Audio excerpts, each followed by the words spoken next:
Okay, here's a differentiation question calling for various ones of the methods that you learned in Core 3, Chapter 5 on differentiation.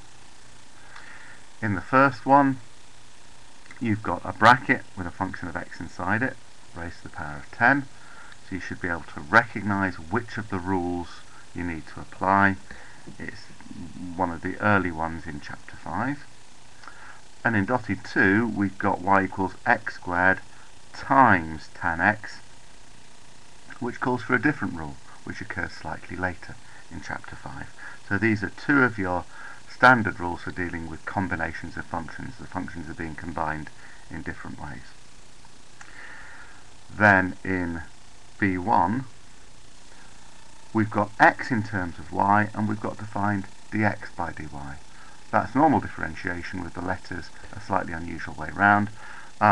You get examples like that at the very beginning of Chapter 5 in your notes. Hence find an equation of the tangent to this curve at this particular point. This is going back to stuff that you've been doing since Core 1, where an equation of the tangent is going to be an equation of the line. You're going to be using your y minus y1 equals recipe, and to feed into that you need a point and you need a gradient. In this case, the point shouldn't give you any trouble at all. We've got a point on the tangent. And the gradient you need is the gradient of the curve at that point. It's not dx by dy, it's dy by dx.